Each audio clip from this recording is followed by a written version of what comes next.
Hi, greetings, fellow sleuths. Well, Mystery March 2022 now comes to a close as we take a look at the Veronica Mars movie.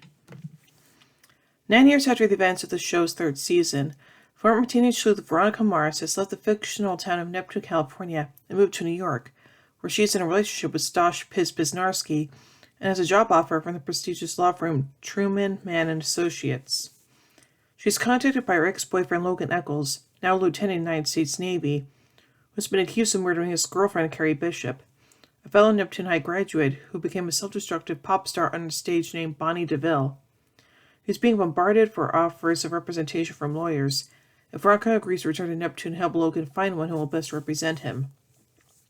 She reunites with her father, Keith Mars, Neptune's former sheriff turned private investigator, who shows her how corruption and classism are rife under Sheriff Dan Lamb. Veronica investigates the circumstances of Carrie's death. During her investigation, she's dragged into her 10-year high school reunion by friends Wallace Fennell and Cindy Mack Mackenzie.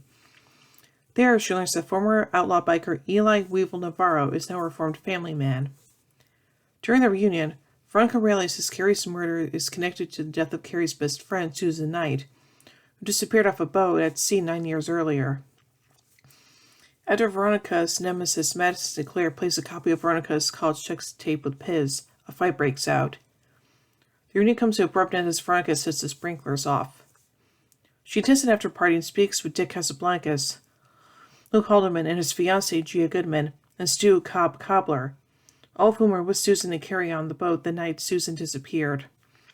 Meanwhile, while driving home from the reunion, Weevil stops to help a driver being harassed by bikers, only to be shot by the driver, a nervous Celeste Kane.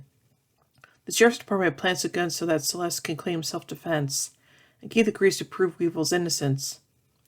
Veronica then regretfully makes some decisions that threaten her and Piz's relationship. Veronica concludes that those on Susan's boat 9 years ago covered up the circumstances of her death and that someone killed Carrie because she threatened to confess. Compromising videos of Carrie are posted online, and Veronica traces them back to Vinnie Van Lowe, who has been playing spy on celebrities and selling the footage.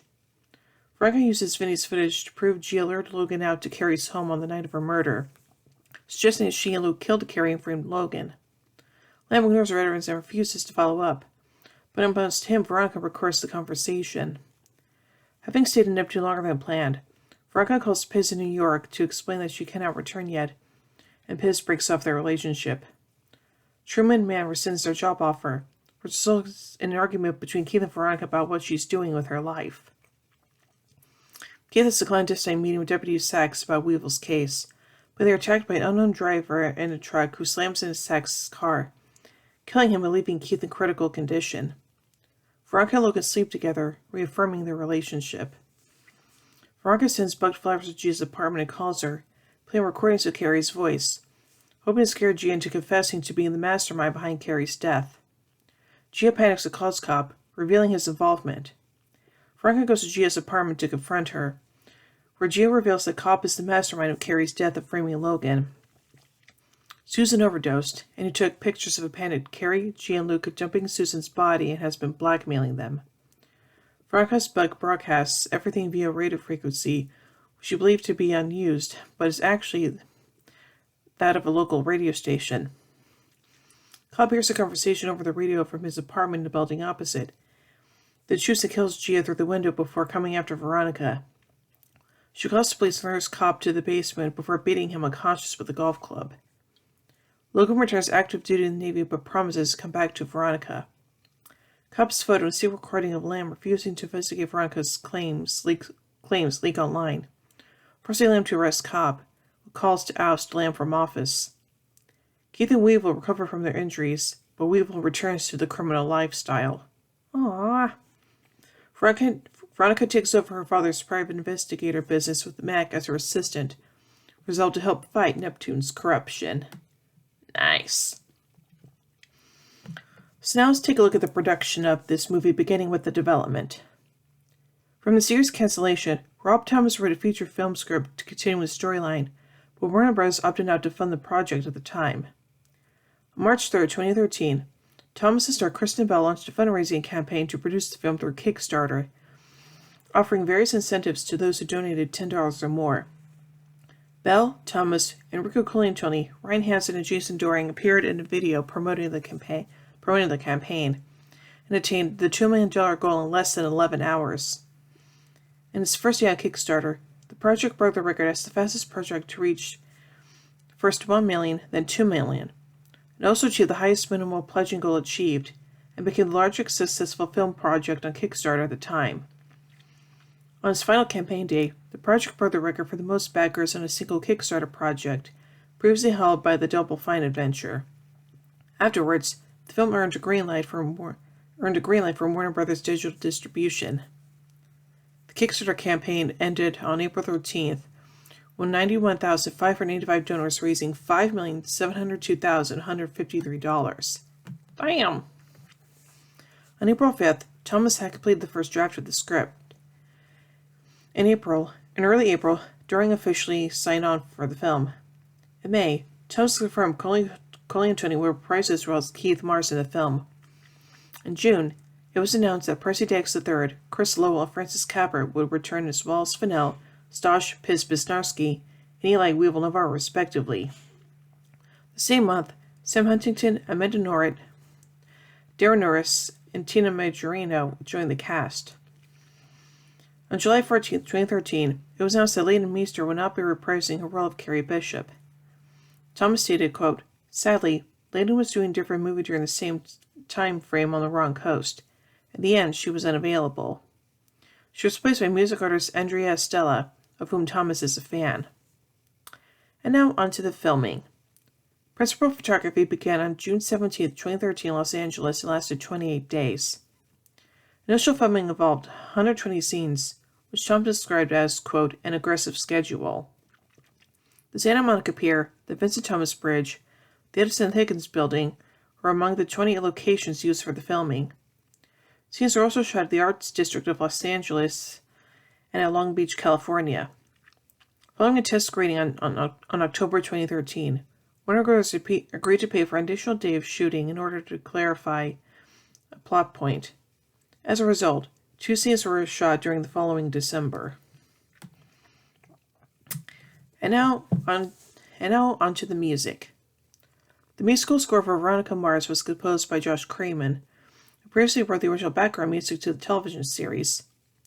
A soundtrack album containing Kramer's score was released on March 4th, 2014. And now finally on to the soundtrack. A compilation album music featured in the film was released digitally by Water Tower Music on March 4th, 2014.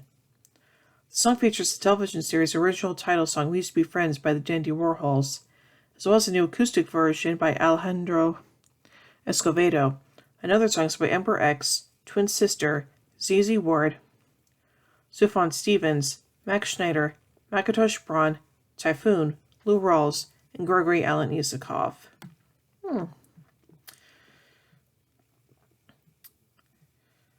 And now let's take a look at some other things about this movie, beginning with a canceled sequel, I guess. On March 13th, 2014, Variety reported that actress Kristen Bell is interested in reprising her role as Veronica Mars in a sequel. However, one has not yet been officially announced. Thomas revealed that he and Warner Brothers had a magic number in mind for the first film in order to make a sequel possible. In an interview with Michael Ausiello and published on July 29, 2014, Rob Thomas stated, quote, "I'm optimistic. The first movie made money, which was key to maybe seeing a second one, so yeah, I love to do it. So maybe there will be another movie? We just don't know yet." And now on to some novels. A series of novels, written by series creator Rob Thomas and Jennifer Graham, continue the story after the events of the Veronica Mars film and also feature Logan, Mac, Wallace, and Dick.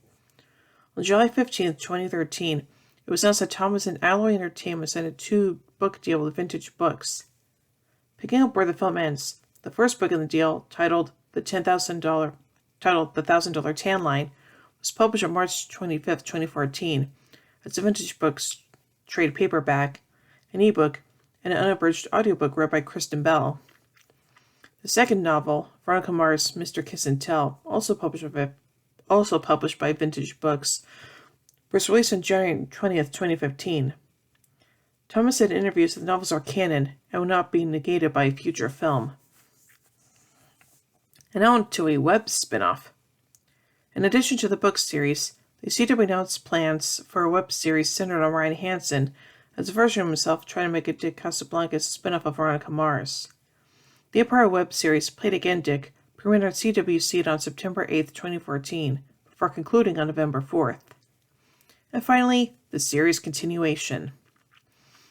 On August 21st, 2018, it was reported that Hulu was planning an 8-episode revival of Veronica Mars with Bell and series creator Thomas returning, with an official announcement by Bell and additional details revealed on September 20th.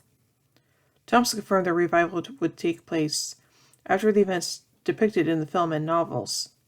The 8-episode season was released on July 19th, 2019. And guess what? Next year, that's what I'm going to be planning on reviewing, so there you go. So, overall, even though I haven't seen the film yet, from what I've read, I actually might want to check it out sometime if I can, so yeah. So overall, I give the Veronica Mars movie 5 marshmallows out of 5. Well, anyway, tune in next year as we take a look tune in next year for Mystery March 2023 as we take a look at Veronica Mars Season 4. So, until then, remember everyone, the game's afoot. And next month in April, Young Adult April will be starting up. Young Adult April 2022,